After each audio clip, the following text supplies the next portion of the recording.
Este es Sebastián, Ya, Olga. el compañero de Olga. Él la acompaña. Olga, párate al lado, Olga. Olga. Ya ven, hola, hola, bravo. Él es Sebastián, que es el dueño de casa ahora, que es el único hombre que hay en la casa. Él es muy habiloso, él dice Pepe. Diga Pepe, a ver. Y este sombrero es de Patricio, digamos. Y este sombrero era del Patricio. ¿Dónde está el Pepe? Patricio. Ahí está el Pepe. ¿Qué está haciendo? Oye, Shelly, pregúntale qué tal la foto allá arriba. ¿Quién está en la foto de allá? ¿Quién es ese caballero? ¿Quién es esa foto? ¿De quién? ¿El papá de quién? Oca. ¿Y a dónde está la mamá de la Olga? Allá está la mamá. Oca. La mamá de la Olga, ¿viste? Y la Olga no se pone. Sí, pues. Ya, pues, Olga. Olga, ya, pues ahora un saludo. Sí. Siéntese aquí. Ay, pero es que sentada me veo más. No, sí, Ya, pues, Olga. Ya, pues mándale un saludo a los niños ahora. Bueno, que ayer les mandé. Sí, pero este es especial, este es más especial. Este es el último.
Guarding suspected terrorists. We'll show you what it's like in Guantanamo Bay, Cuba. Kansas City Live starts now.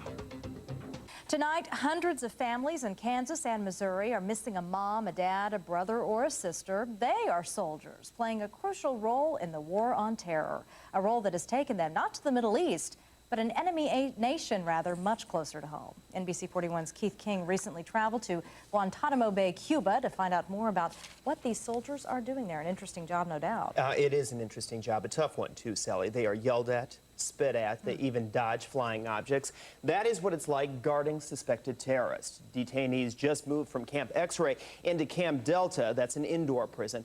And as you're about to see, the conditions at Delta may be better, but for soldiers, it's still not an easy job.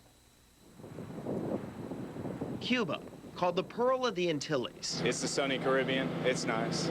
It's a little hot sometimes, that's about it. It's said that when Christopher Columbus planted the Spanish flag along these shores, lined with blue waters, sweeping mountains, and palm trees, he called it the most beautiful land human eyes have ever seen.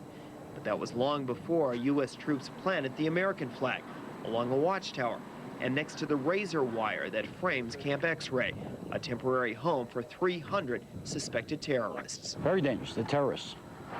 They're killers. They make threats.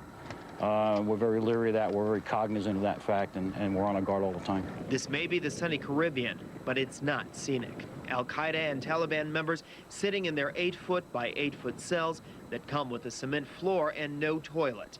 They always wear orange suits and shackles when escorted to the bathroom or to these buildings next door to undergo interrogation. Right now, I'm about 100 yards away from Camp X-Ray. This is as close as photographer Jamie Deerking and I can get to the camp with our cameras. About 600 Army personnel keep a close watch over the detainees, and many of them are from the Midwest. It's hot. Gets to be trying sometimes, but training takes over and we're all able to do our jobs. Sergeant Brian Boone left Lincoln, Nebraska for Guantanamo Bay in January.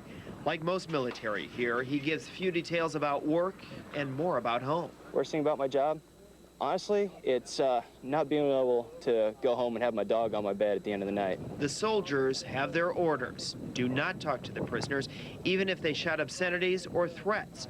Guards are armed with a club, but no gun. There's people that are there that are making sure nothing happens to us, and I'm not scared at all, you know. Sean Ross came a long way from his small-town roots in Bolivar, Missouri. Normally, the Army reservist works nearby as a deputy sheriff. Good training for a job like this. It's a pretty neat experience. I mean, it's something that I'm going to be able to have with me for the rest of my life, you know, knowing that we're doing a job that, you know, not too many people can say that they did. A job that recently took soldiers and prisoners out of Camp X-Ray and into Camp Delta, the new detainee prison. This is as close as we were allowed. Here, guards have even less contact with the prisoners. So in general, the life that the soldiers have to take care of them on a daily basis will improve greatly.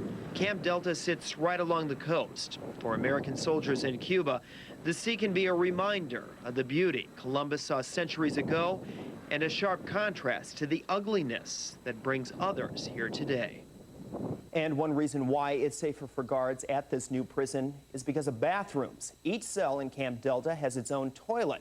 At Camp X-Ray, the detainees had to be escorted out of their cells to the bathroom, or they just ended up using a portable pot in their cell. At the new place, guards, bottom line, interact less with the detainees. Now, Sally, coming up at 6 o'clock, we will talk to a Kansas City soldier who is based down there right now. Talk to him about how life is improving for the soldiers at Guantanamo Bay. Pretty creepy to be that close to people who are suspected members of the Taliban. It is.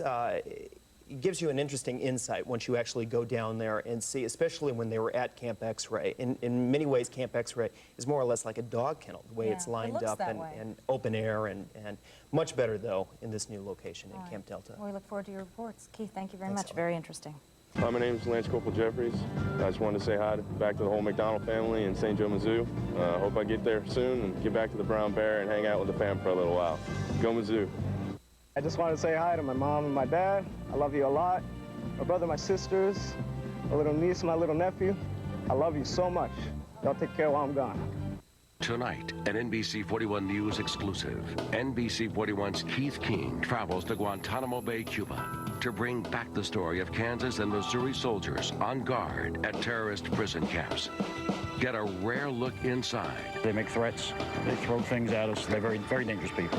And hear from the soldiers dealing with Al-Qaeda and Taliban prisoners every day. An NBC 41 News exclusive from Guantanamo Bay. Tonight on NBC 41 News Nightcast at 10. Katrina, I'm very proud of you, and I'm proud of the boys. I love you, and I miss you very much. I hope to come home soon. That soldier's greeting gives us a glimpse into military life at Guantanamo Bay. It's an assignment that may have taken them to the Caribbean, but their job, watching suspected terrorists, is no vacation. In depth tonight, NBC 41's Keith King recently traveled to Cuba, where he talked to soldiers, including a Kansas City native. That's right, Elizabeth. Felipe Lazan of Kansas City, now one of hundreds of soldiers guarding suspected terrorists. The job is dangerous and stressful, and when it comes to unwinding, there's not a lot to do.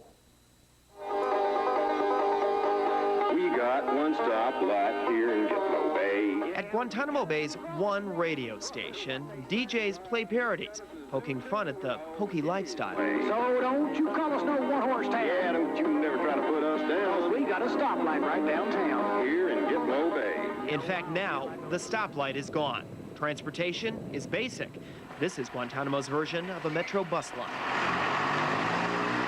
The buildings we saw have seen better days. Everything from soldiers' quarters to a playground looks run down. This is the place that God forgot. But it also comes with heavenly beauty. The soldiers who guard the 300-plus Al-Qaeda and Taliban held at Guantanamo now enjoy this view from their new home at Camp Alpha. Soldiers like Kansas City native Felipe Lazan. It's nice and cozy. Although it's all like, you know, wooden and unpainted and stuff. Use some flowers here and there.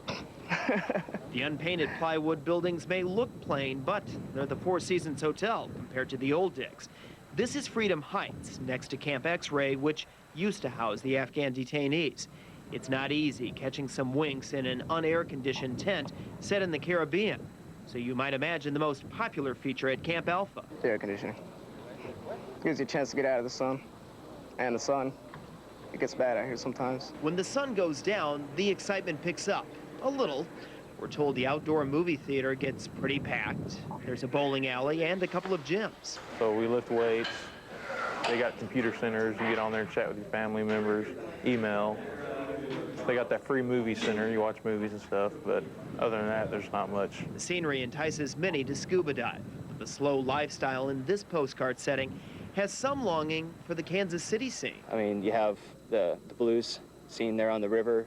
It's always a lot of fun. Kemper Arena, Arrowhead Stadium if you want to go down and catch a football or baseball game. Yeah, we got one stoplight right here in Gitmo Bay. Few who live here really complain about the pace. After all, they have a serious job to do here.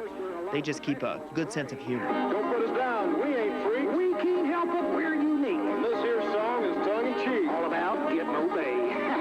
You know, wow. And by the way, that one radio station will raise money playing parody songs like the one you just heard. DJs won't stop playing a certain song until listeners call up and pledge money, kind of a type of entertainment blackmail. So not only are there few things to do, some of the options there are not the greatest. Please tell me they have something better to listen to. No, they don't. Okay. They have an interesting mix of music. I mean, despite the parodies every once in a while, they do have a other music. Interesting, yeah. Okay, thank you, Keith. We'll look forward to your story tonight at 10.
I love it when we catch you in this dry.